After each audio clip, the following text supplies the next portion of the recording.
Good afternoon, everybody. Good afternoon. Thank you. All right.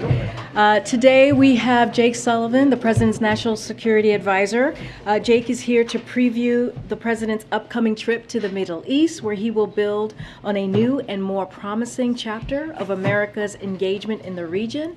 And I'm going to let Jake take it away, and also he'll take some questions afterwards. Jake, it's all yours. Thank you, Karine, and thanks, everybody. I'm going to lay out a little bit of the context for this trip, make a couple of comments on tomorrow's bilateral meeting with President Lopez Obrador of Mexico, and then I'll be happy to take your questions. But I appreciate you bearing with me as I try to lay out some of the elements of the President's thinking as we head into this very important trip. Tomorrow, President Biden will depart on a trip to Israel, the West Bank, and Saudi Arabia, where he will attend a major Middle Eastern summit. This trip will reinforce a vital American role in a strategically consequential region. And also, it will reinforce that our role is different today than it was 20 years ago on the eve of the war in Iraq. This trip comes after a series of engagements with Indo-Pacific leaders in May, with Latin American leaders at the Summit of the Americas in early June, and with European leaders at the G7 and NATO summits in late June. It is his first trip to the Middle East as president.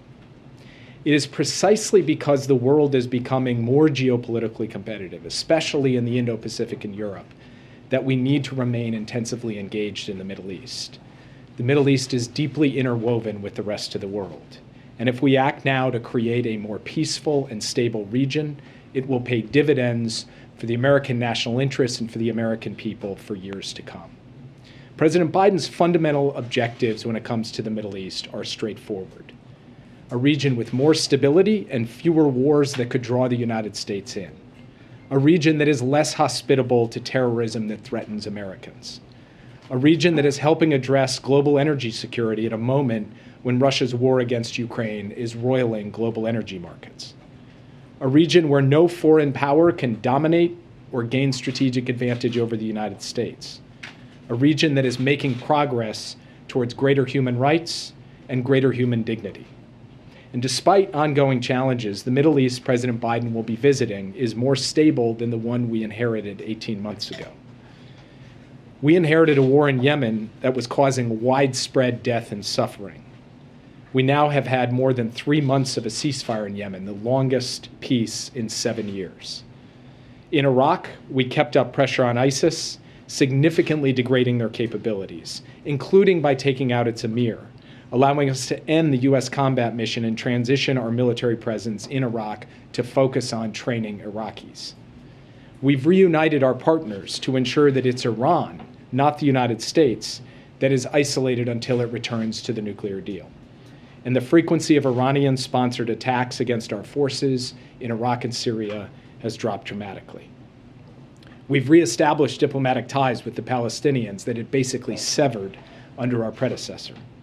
Working with Congress, we've restored approximately $500 million in support for Palestinians, and we've reaffirmed unequivocal U.S. support for a two-state solution, which had come into question over the previous 4 years. And under President Biden's leadership, we helped end a war in Gaza, which easily could have lasted months in just 11 days. In Saudi Arabia, we've reversed the blank check policy that we inherited from the previous administration, while continuing to work with Saudi Arabia on critical priorities for the American people. We released the intelligence community report on the murder of Jamal Khashoggi. We issued new sanctions, including on the rapid intervention force that was implicated in that murder. Our diplomacy with Saudi Arabia is now delivering results, including a truce in Yemen, a more integrated GCC, progress on energy security, and security cooperation against threats from Iran. Our partnership with Israel is strong across the board. We passed the largest support package in Israel with the help of Congress, over $4 billion in American history. We're working closely across every dimension of the relationship, from finance and food security, to cyber and emerging technology, to intelligence and security cooperation. And President Biden's deep personal commitment to the U.S.-Israel relationship and to the relationship between Israelis and Americans will be on full display this week. In sum, the region is less pressurized and more integrated, with countries increasingly setting aside both old and more recent disagreements to work on practical initiatives in energy, technology, infrastructure, and more. We are clear-eyed that the region remains full of challenges and threats, from Iran, from terrorist groups that still operate in a number of countries, challenges in the ongoing conflict in Syria, challenges to human rights and human freedom. This is why the President believes there is no substitute for the power of face-to-face diplomacy. In meetings on this trip, President Biden will seek to sustain and strengthen the fragile but real ceasefire in Yemen, deepen Israel's integration into the region, provide material support to the Palestinian people while protecting the vision of a two-state solution, coordinate on the multifaceted threat posed by Iran, advance energy and food security objectives for the U.S. and our allies in the face of Russia's aggression in Ukraine, while promoting a clean energy transition over time. Enlisting support from Middle Eastern partners for significant initiatives in technology and infrastructure, and publicly and privately advocating for universal values, including progress on human rights and political reform. In Israel, the President will meet with the Prime Minister, the President, the Leader of the Opposition, as well as attend a reception with a number of other key Israeli leaders and public figures. He will also have the opportunity to receive a briefing on Israel's missile defense capabilities, including the U.S.-supported Iron Dome and a new laser-enabled system called Iron Beam. He will pay his respects at Yad Vashem, and he will hold a four-way virtual summit with the leaders of Israel, the UAE, and India with a focus on food security. President Biden will also meet with President Abbas and attend a health event with Palestinian civil society. In Saudi Arabia, the President will meet with the Saudi leadership with an aim to strengthen our partnership and also hold bilateral meetings with a number of other Middle Eastern leaders before closing the trip with the summit with the GCC +3. At that summit, he will make a major statement on the Biden administration strategy, his vision for the Middle East region. There will be other engagements in a crowded and fast-paced schedule, and we will share them with you in due course. In fact, before we even leave, tomorrow morning, President Biden will meet with President Lopez Obrador here at the White House, the second time the two leaders will meet here, to build on the significant progress made at the Summit of the Americas, where Mexico expressed support for the Americas Partnership for Economic Prosperity and joined 20 other countries in adopting the Los Angeles Declaration on Migration and Protection. We expect the two leaders to discuss their common vision for North America and common efforts to address global challenges, including Russia's war in Ukraine. So thank you for your patience, and I would now be happy to take your questions. Yeah. Jake, has the President reached out to Jamal Khashoggi's family ahead of his trip to Saudi? We have had contact with Jamal Khashoggi's family. The President has not himself spoken with them, but he has been focused on this issue from the beginning. And as he said when he took office, and as we have stuck by since then, our goal has been to recalibrate but not rupture the relationship with Saudi Arabia, to end the blank check policy, and to seek accountability. That's why we released the intelligence community's report on the murder of Jamal Khashoggi, and it's why we have issued 76 visa bans in addition to sanctioning the Rapid Intervention Force. But in your remarks, you mentioned human rights multiple times. You know, during the campaign, the President said Saudi should pay a price. He referred to them as making them a pariah state. When it comes right down to it, isn't this trip proof that strategic interests, including oil and gas, when it comes right down to it, are always going to override something like human rights? America's values, human rights, are a strategic interest of the United States. So is energy security. So is stopping terrorism. So is seeking peace in a place like Yemen. So we are trying to do multiple things all at once, advance along a number of different tracks. One of those tracks is, in fact, ending the blank check policy.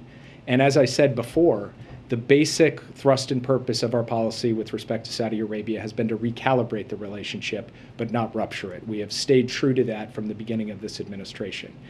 The President believes that he can deliver concrete results for the American people, for the interests of America's national security. One of those is the horrific war in Yemen, where I've stood before you before and been asked questions, very tough but fair questions, about what the United States was doing to bring peace to Yemen and what a high priority that was. We are now heading into the 4th month of a fragile but real ceasefire, the longest peace since the war began more than 7 years ago. That is a genuine result of both intensive diplomacy in the Middle East and intensive engagement by American leaders, starting with President Biden. That is just one of multiple priorities that every American should be able to agree can help contribute to a more stable, more just, more prosperous region that's fundamentally in our interest, and that's why we're going to the Middle East. Yes. Thank you, Jake. 2 questions. One, will the president be photographed shaking hands with the Crown Prince or meeting with him while in Saudi?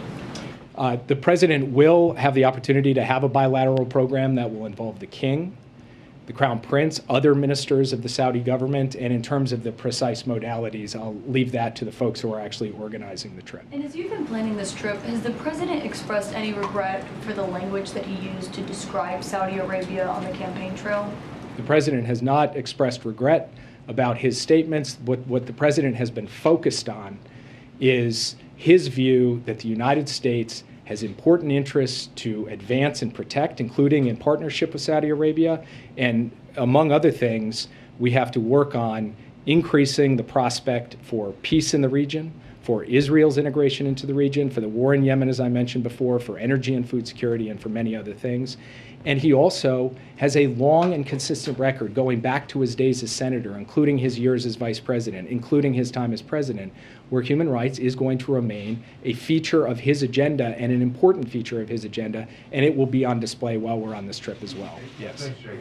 Now, the president said at NATO that he would be asking GCC countries about increasing oil production, but the Saudis and UAE have indicated that their capacity to increase production is limited. So what does the administration view as possible as far as an output increase from those countries on this trip, if that comes up? Well, first, we've already seen OPEC take a meaningful step with respect to the increase in oil production in the months of July and August. That was a positive step. We welcomed it. And we will have the opportunity among this very broad agenda to talk about energy security with the leaders of the OPEC nations in the Middle East, just as we discussed energy security when he was on his trips in Europe and in the Indo-Pacific.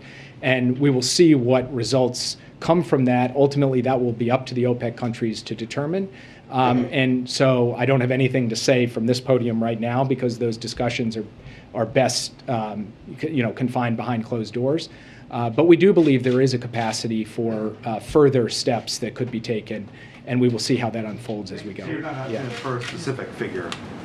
I'm sorry? You're not asking them for a specific figure as far as output? In terms of specific figures, all I will say is that we will convey our general view, as I have publicly from this podium, that we believe that there needs to be adequate supply in the global market to protect the global economy and to protect the American consumer at the pump. We'll always advocate for that. We'll advocate for that publicly. We'll advocate for that privately. We'll coordinate with leaders around the world, including in the Middle East, on that issue. Yeah. Thank you, Jake. Just to follow up on George's question, does the president believe right now that Saudi Arabia is pumping enough oil to bring gas prices down? So I'm not going to get into a specific characterization on what constitutes enough. What I will say is the president believes that the price of gas is too high and that we need to do more with respect to global energy supplies. And he will take every step in his power, both here at home and in terms of his diplomatic engagement in the world, to try to bring that about. Just more broadly on the trip's purpose, do you see any potential to ease or smooth the relationship between Israel and Saudi Arabia on this trip? It is our hope and expectation that as we look out into the future, we can help facilitate Israel's deeper integration into the region across the board. Specifically with respect to Israel and Saudi Arabia, I'm not going to get ahead of very intensive work that will be done in the course of this trip. Any normalization of any kind would be a long process, but looking for progress and momentum in that direction is certainly something we are focused on as we head off to the Middle East. You mentioned until Iran returns to the nuclear deal. Is there a deadline that Iran has been given here? We have not marked a date on the calendar. We have indicated that we believe there is a deal on the table. It is a deal that we're backing, that our European partners are backing, that is available to Iran, and Iran should step forward and take that deal. If they don't, we're not standing still. Even as we speak, we've already introduced 2 rounds of sanctions to crack down on their effort to evade the existing sanctions regime. We are curbing their ability to smuggle oil, for example, through the Quds Force and other entities within Iran, and we'll keep doing that. So as far as we're concerned, Iran has a choice. It can either come back on a compliance for compliance basis to the JCPOA, or it will face increasing pressure from the United States and increasing isolation from the international community, to include a resolution at the IAEA Board of Governors that garnered the support of more than 30 nations. Or other Plan B, potential Plan B options part of this Jake, week's can you negotiations? confirm any of the details about, you spoke about Israel's greater integration into the region. We certainly have heard reports about the idea that there's some sort of negotiations that would allow Israel commercial flights to fly over Saudi Arabia. Is that something that you could confirm for us? I've got nothing to confirm or preview here. What I will say is that this broad topic of Israel's integration into the region and steps that we can take in that direction will be a feature of this trip, and I will leave the rest of it to the president as he embarks on his engagements both in Israel and in Saudi Arabia. I will point out that the fact that the president himself will be flying from Israel to Jeddah is itself a meaningful step and an unusual step, and it shows the kind of promise that greater integration could hold. But in terms of the specific kinds of steps you've talked about, I would simply say nothing from the podium today, and let's see how things develop over the course of this week. Can you talk about the importance of personal diplomacy as part of the reason for going? There are risks for the president politically to go to Saudi Arabia with an expectation among the public that maybe there will be a specific deliverable when it comes to gas prices and so forth and supply. What is the burden on the president to come home with something in that category? Well, it's up to you to characterize things like burdens on the president. What I can say is what the president intends to do. He intends to use every tool in his toolbox to try to create adequate global energy supplies and to bring the price of gas down for American working families at the pump. And that will be measured over time. Can we get that price down, and can we keep it down? And I don't think it's going to be measured on Friday or Saturday of this week. I think it will be measured over the weeks and months to come. And there we will sustain intensive engagement in our effort to ensure that at the end of the day, we're having a positive impact on the price of oil and thereby a positive impact on the price of gas.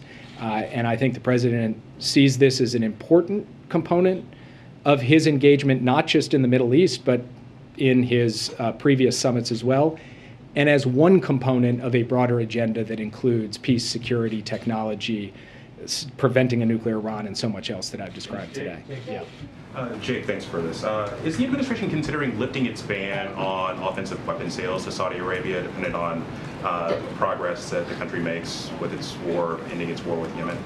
So you may recall that when this administration came in, we imposed restrictions on the supply of offensive weapons as part of our effort to help bring about an end to the war in Yemen.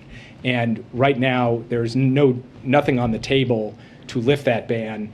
Right now, we're focused on strengthening and sustaining what is a fragile but real ceasefire, not make any fundamental changes to our weapons policy. Secondly, if I may, former Governor Bill Richardson is planning to travel to Russia for talks aimed at finding a deal that would free Brittany Griner. Is this something that the White House is aware of? Have you had talks with Richardson about the trip? We have had communication from the National Security Council to former Governor Richardson. I won't comment on his travel or what he intends to do. What I will say is that President Biden is laser focused on a government-to-government solution to this issue.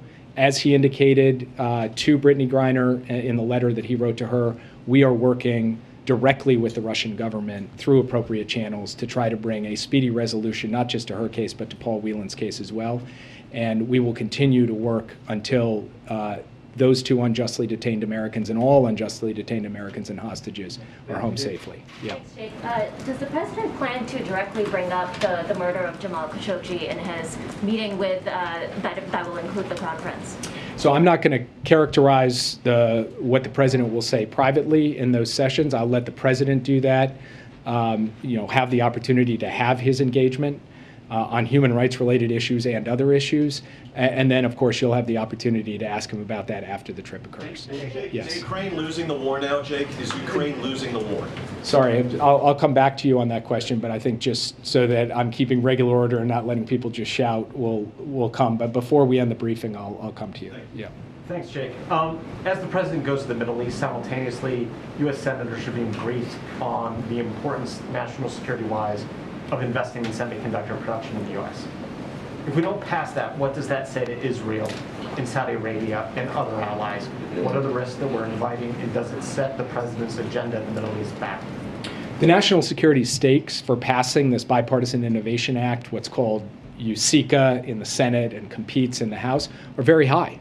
America's technological edge, our innovation edge, our capacity to invest in the next generation of leading technologies, the next generation of leading weapons, is bound up in our ability to ensure that we have a secure and reliant, resilient supply chain for semiconductors.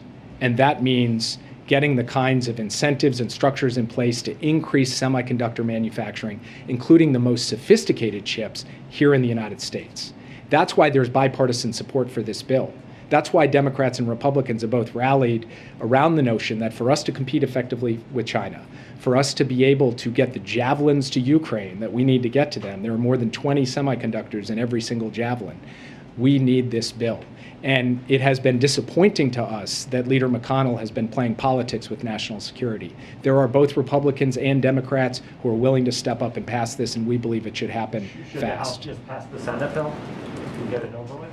There is a conference ongoing, and there is a pathway, in our view, to a bill that a strong bipartisan majority of both the House and the Senate can get behind, that can be signed into law by President Biden, and that he can begin to execute in a way that enhances America's national security, not to mention our economic competitiveness at the same time. Yeah. So Secretary of State Tony Blinken was in Tokyo. He said he wrote a letter from the president to the former Prime Minister Shinzo Abe's family. So can you talk about the letter? What is the message from the president to the former Prime Minister Shinzo Abe's family? So the letter that he wrote was a private message, so it wouldn't be appropriate for me to read it out. I will say that President Biden put out a very heartfelt statement that expressed his sympathies to the people of Japan, his deep sympathies and his heartfelt, emotional connection for the loss of a family member to former Prime Minister Abe's family. And for him, that came from the heart. And he went over to the Japanese embassy and signed the guest book. And I went with him. And actually, he sat at that table and wrote a message for several minutes, a very long message to the Japanese people in that book, in addition to the private letter that he handed to the ambassador to be taken back to Tokyo. So this is something that the president cares about as a statesman, as American president. It's also something that he cares about deeply as a human being, on behalf of the Prime Minister, the former Prime Minister's family, but especially on behalf of all of the people of Japan in their time of mourning. We'll go to Tokyo sometime soon. We don't know if there was public state funeral yet, but it's possible for the president to go to Tokyo sometime soon. I don't have anything to announce about any travel to Tokyo in the near term. But if we do have anything to share in terms of the American delegation, if there is a state funeral, we'll let you know. Just coming back to the question, James, that you asked earlier on Ukraine, Russia has already substantially failed to achieve its strategic objectives in Ukraine. Its strategic objective was to take Kyiv, the capital, to end Ukraine as a country, to eliminate Ukrainian identity from the map, and to subsume Ukraine to within Russia. They have failed at that. Kyiv stands, Kharkiv stands, Odessa stands. The major cities of Ukraine across much of the country are in Ukrainian hands and are being ably and bravely defended by the Ukrainian military with the support of the United States and other NATO allies, as well as countries around the world. So when you take a step back and look at the trajectory of this conflict, what Vladimir Putin set out to do, he has failed to do, and he will continue to fail in his ability to achieve his ultimate objectives because of the bravery of the Ukrainian people. Now, it is certainly the case that Russia has been able to grind out kilometer by kilometer, inch by inch, some territory in the east, and the Ukrainians have made Russia pay a dear price for that, and the sanctions have made Russia pay a dear price for that. And we will continue to work with the Ukrainian military and the Ukrainian government on a strategy that ultimately achieves their objectives, both on the battlefield and at the negotiating table. And as President Biden said when we were at the NATO summit just 10 days ago, we will do that for as long as it takes. Do you still assess, Jake, that President Putin is receiving a sanitized or otherwise inaccurate fact set from his own advisors about the state of what's going on the ground in Ukraine? I don't have an update for you standing here today on our intelligence assessment on Vladimir Putin's consumption of information, but we'll try to get that to you. Yeah. Thank you so much, Jake. So today, Brazil's President Bolsonaro said that a deal with Russia is close to buy much cheaper oil from Moscow, and other countries from the BRICS are doing the same. So does this undermine the Western sanctions, the White House effort to impose costs at Russia? And what is the White House reaction to that? And another question, last week some Democrats in the House proposed an amendment to the defense budget to cut security assistance to Brazil if the Brazilian armed forces interfere in the Brazilian election in October. Does the White House support such an amendment? I have not actually seen that amendment, so I'd have to take a look at it before commenting on it. With respect to the question about the purchase of oil, you will have seen at the G7 leaders discussed imposing a price cap on Russian oil in order to have it be transferred on ships carrying Western insurance. A price cap, meaning that countries would have to agree to pay less for Russian oil than what the global market price is. If it turns out that countries are imposing their own price cap and it is a substantial denial of revenue to Russia in terms of their ability to sell oil, that is not the failure of sanctions, that's actually the success of economic pressure because it is driving down revenues for Moscow. And so from our perspective, I don't know about the specifics of what President Bolsonaro said today, but our fundamental goal with respect to approaching Russia's sale of oil onto the global market is twofold. One, reduce Putin's revenues, and two, do so while imposing the minimum amount of harm on consumers on the pump. That's our goal. That's what we're going to keep trying to do. Yes, go ahead. There are other countries who are buying the oil, Jake? I wanted to follow up quickly. Moments ago, you said that the United States was going to be working with Ukraine to craft a strategy that ultimately achieves their objective, both on the battlefield and at the negotiation table. You also noted that the major cities in Ukraine stand, but as you and the president work with Ukrainian leaders to figure out what that strategy is for both battlefield and negotiation table, if the Ukrainians decide that they want to claw back kilometer by kilometer, inch by inch, the land that has been taken by Russia, will the United States have their back? So we are in near daily contact with Ukrainians on the question of how to both deal with defending against Russian advances and be able to reclaim some of the territory that has been taken from them on a timetable that they are kind of working through. Those conversations are happening in military-to-military channels, and they're also happening at the political level, so we all have a comprehensive understanding. I'm not going to read out exactly what the details of those conversations are. I will only say that we believe that the fundamental purpose of our strategy is to put the Ukrainians in as strong a position as possible on the battlefield so that they are in as strong a position as possible at the negotiating table when diplomacy comes. And as President Zelensky himself has said, ultimately this conflict will have to be pursued through diplomacy, and that's where the United States is thrust and purpose. That's where the nature of our policy stands. And limiting principle for the United States in terms of either time or money? Well, first, we've imposed limiting principles in terms of exactly the types of systems we are prepared to provide, and for reasons related to seeking to deal with a circumstance in which some American capabilities, in our view, represent a benefit-risk analysis that runs against their provision. But from the point of view of a limiting principle on time, the president was absolutely clear on that. He said, as long as it takes, he meant as long as it takes, and that's where the United States is prepared to stand. And we believe that's where the broad global coalition of countries supporting Ukraine is prepared to go as well. Thank you, Mr. Sullivan. Yes. You mentioned during the president's trip to Israel that one of the meetings we'll be having is with the opposition leader. Can you talk a little bit about that meeting? Why are they meeting? What does the president hope to accomplish?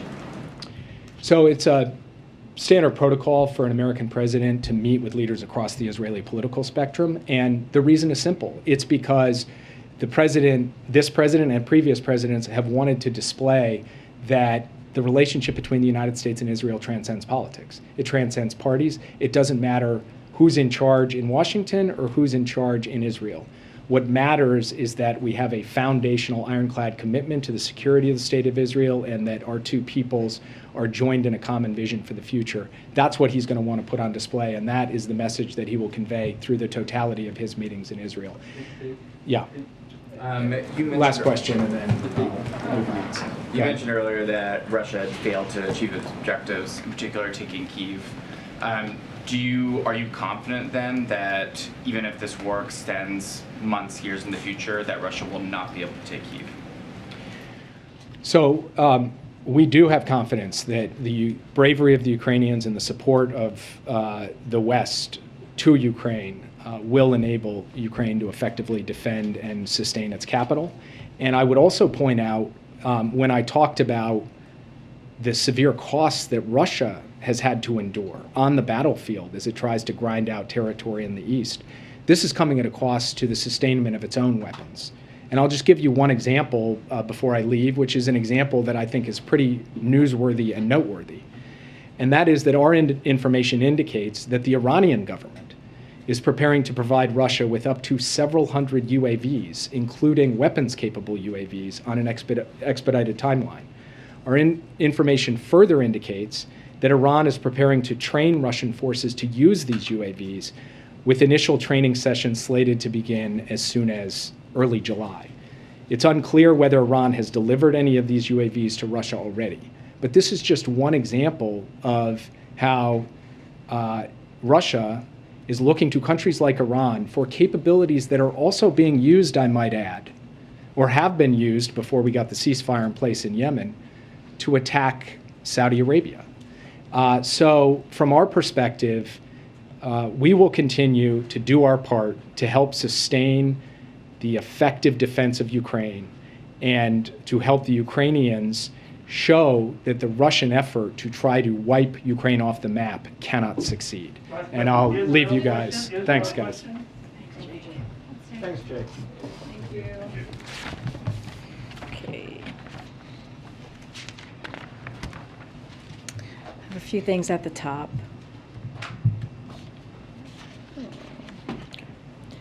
So on Wednesday, we will have new CPI inflation data, and we expect the headline number, which includes gas and food, to be highly elevated, mainly because gas prices were so elevated in June.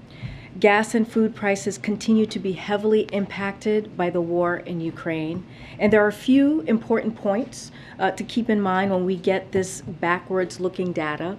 First, June CPI data is already out of date because energy prices have come down substantially this month and are expected to fall further. The average retail price of gas was 11% higher in June than it was in May. And the cost of gas in July is already down 7% from the June peak. I have a chart here for you guys to see. The crude oil is the yellow, the crude oil is the blue at the bottom, and the retail gasoline price is at the top, and you can see the difference there. I would also note that even though gas prices shot up quickly when oil prices rose, they have not come down as quickly as oil has. We continue to call on oil and gas companies to pass on their lower costs to consumers. American families should not be the first to pay and the last to benefit. The president's #1 economic priority is tackling inflation, and looking ahead, there are a number of reasons why we expect those high prices to ease over the coming months. Saturday marked the one-year anniversary of President Biden's executive order to promote competition across the American economy. This EO prompted a government-wide effort to help lower prices, raise wages, and encourage innovation. And 1 year in, we're extraordinarily proud of the progress we've made. Just a few examples on this is the Department of Justice and the Federal Trade Commission have already scored big wins for Americans. They have locked mega mergers in the insurance and sugar industries and stopped a defense contractor mega merger that would have cost taxpayers billions of dollars. In just a few months, Americans with hearing loss will be able to buy hearing aids over the counter at a drugstore instead of requiring a prescription, which could save them thousands of dollars. And the Department of Agriculture is cracking down on the meat processing industry and supporting new competitors so farmer and ranchers get a fair price. Our administration will continue driving structural change to produce lower prices, higher wages, and to make our economy dynamic and competitive. Following a briefing from NASA, the President and the Vice President will unveil the first color images from NASA's James Webb Space Telescope, the largest space telescope ever built. This is very cool. The high-resolution images will show light captured from galaxies that are more than 13 billion years old, formed shortly after the Big Bang. Thanks to the incredible NASA team, this work will help scientists answer some of the biggest open questions about how and why stars form and the habitability of other worlds as well. And that is it. Josh, do you want to kick us off? Sure. Thanks, Karine. Two subjects. Yeah. First, how seriously is President Biden weighing a public health emergency regarding abortion access? Does he have any concerns about what kind of impact that emergency could have on access? So Jen Klein spoke about this when she joined the briefing room on Friday, and she is, for those who don't know, she chairs the Gender Policy Council, and she has been leading the effort along with other White House offices within the White House on our response to Dobbs' decision, but also we have to also remember that we started working on this prior even when the decision leaked, which was when SB 8 in Texas was passed. So this is something that this administration has been very laser focused on, but the team has been evaluating every option. When we looked at declaring a public health emergency, we learned a couple of things, and she spoke to this as well. I'm just repeating what she said when she was in the briefing room, which is, one is that it doesn't free very many resources. There's very little money left, about tens of thousands of dollars that have left because we have used it for other reasons. In particular, our COVID-19 response, the monkeypox, which is an issue that we're dealing with right now that we have been very aggressive on dealing with. And also, it also doesn't release a significant amount of legal authority, and so that's why we haven't taken that action yet. But as she has said, and as the president has said, that everything is on the table doesn't mean that it's off the table, and we're going to try and figure out every meaningful action to move forward. So we haven't taken it off the table, but there are components of this potential decision that has kind of given us pause and made us think a little bit deeper about doing that.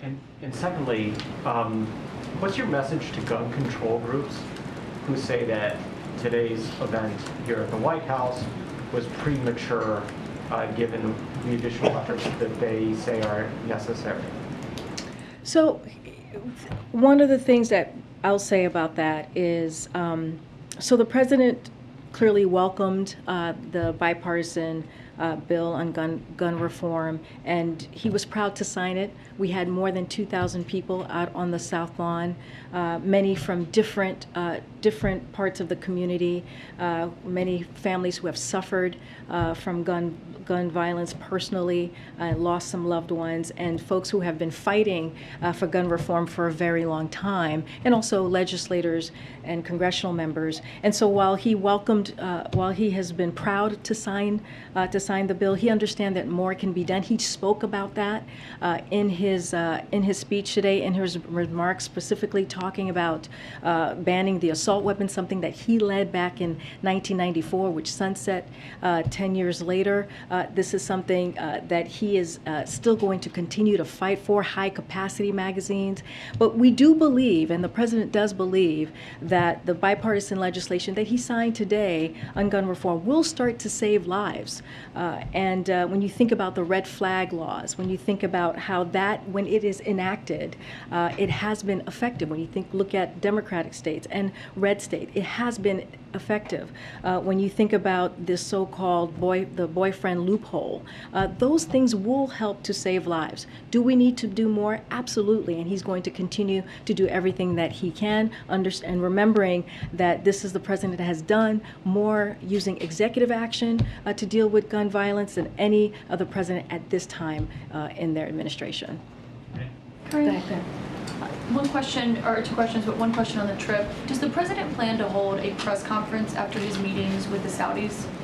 Right now, I believe, and we'll have more to share, he has that one press conference in Israel. I don't have anything else to share on what else on what other activities of the press conference, other press conference he may have. Okay, we would definitely appreciate what you said. Understood. About the visit. Understood. What was the president's response to a new poll from the New York Times today showing that 64% of Democrats say that they would prefer a different candidate in 2024? And I would also say from that very same poll, there were 92% of Democrats who support this president as well. Look, not get into politics from here or get into any political analysis. This is not something. There's going to be many polls. They're going to go up or they're going to go down. This is not the thing that we are solely focused on. We are focused on things like today, signing this bipartisan gun reform legislation, which will, again, save lives. Do we have more work to do? Absolutely. We're going to continue I was talking about inflation and how important that is a priority for this president, and how we have seen gas prices go down by close to 30 cents a gallon the past 25 plus days. That is something that the president's going to continue to work on, because we still need to give Americans relief. We have seen an economy that has bounced back from when he walked in to this administration over a year ago, after still dealing really in reality with a once in a generation pandemic, and how we've been able to bring back jobs that we lost pre-pandemic, and also just continue to do that work. How we've seen unemployment at 3.6%, the jobs number that we saw last week at 375,000 jobs created in the last month. All of these things is what the president's going to continue to focus on. How do we deliver? Somebody was asking Jake about USICA, also BIA, and all the work that we're putting behind that, because that is a top priority for this administration, because we need to continue to compete with countries like China. So there is so much work to be done that the president's going to focus on and deliver as well. Karine, the event today included an interruption by the father of a high school student who was killed in the park. The president first told him to sit down and listen, and then encouraged him to continue speaking. I'm just wondering what your reaction is and what his feeling was about that incident today. Well, look, our hearts go out to Manuel Oliver, who has suffered a deep, deep loss. The president met with him earlier today before the event, and as you know, the president understands what loss feels like. And the president agrees with him. He agrees that we need to do more. That's why in his speech he called on Congress to pass legislation that would ban assault weapons, as I just mentioned, and high-capacity magazines, strengthen background checks, and enact safe storage laws. This is something that is important, that has been important throughout the president's career as vice president, as senator. The president has had the opportunity, as I just mentioned, to speak with Mr. Oliver in the past, and he knows and understands that he is frustrated and that he is hurting, and rightfully so. His life was upended when gun violence took his son, and so we'll continue to engage with Mr. Oliver as Ambassador Rice has. When Cedric Richmond was here, they had met with him as well, and so we're just going to continue to do the work and have engagement with Mr. Oliver. Just to be clear, you said they met today before Mr. Oliver interrupted. Can you tell us what they spoke about this morning? I was not part of that meeting, so I can't speak to what they spoke on. But as I said, the president understands what loss feels like. You know, our hearts go out to Mr. Oliver, and I would never want to imagine what that feels like or want to go through what he's going through, that grieving process. And again, we agree with him. We need to do more. The president stated that in his speech today. He has mentioned that almost every time that he has spoken about gun reform and what needs to be done, what else needs to be done to really make a change. This is a public health emergency that we're dealing with when we talk about gun violence. So we're going to continue to do the work. Thanks for the question. Gosh, I'm going to go here. I'll come around. Thank you, Karine. I just wanted to follow up on Caitlin's question earlier. You mentioned some of the accomplishments of the administration, but that same poll that came out said that 63% of Democrats believe the country is headed in the wrong direction. How do you explain that? Well, we understand what the American people are feeling. We understand that. We understand that inflation is hurting families when they are around the kitchen table, when they're trying to figure out, how they're going to deal with gas prices at the pump, how they're going to deal with food prices as well. So we understand that families are hurting right now. That is why the president has been laser focused on making sure that we truly deal with inflation. And so, we've seen the gas prices go down. We believe that that is going to continue. That's going to be a trend that we will continue to see. The president has been working on this for months. And we have to understand how we also got here. We got here with the increase of gas prices and food prices because of Mr. Putin's war in Ukraine, and how, in particular with food and gas, and how his unprecedented brutal war on Ukraine has caused prices to go up. And so, look, the president's going to be focused. We have a strong economy.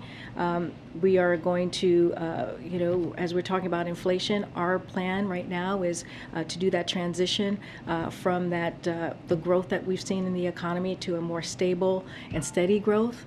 And we've seen that in the numbers last week with the jobs numbers, and we're going to continue to focus on that, give the Federal Reserve its opportunity, its space to deal with inflation. They have the best monetary policy to do that. But again, this is what the president's going to be focused on. We're not going to pay attention to polls. That's not what we're going to do here. What we're going to focus on is delivering for the American people. And lastly, is the president monitoring the wildfires in Yosemite? Is there any commitment from the administration on that? So I would have to get back to the team and lay out exactly what we're doing. We are in close contact, for sure, with local government, with governors in the state. This is something that we do monitor and have in the past worked hand in hand with local officials on the specifics. Oh, is it? Oh my gosh, is it time? Okay, let me take one more question. Go ahead. Thanks, Karine. Does the White House think abortion rights advocates are out of touch with the party, given the quote that Kate Bedingfield gave to the Washington Post this weekend? Let me just say this. What happened almost 2 weeks ago now was an unprecedented attack, right, on women's rights. It was an unprecedented attack on our freedoms, and the president has worked for. Not just, as I mentioned, not just since the leaked documents, but since we have seen the SB 8 in Texas, to make sure that his administration is doing everything that they can to deliver on this issue and making sure that we protect women's rights. And that's what Kate was saying. She was trying to make sure that we laid out and continue to speak about what the bold step that the president took.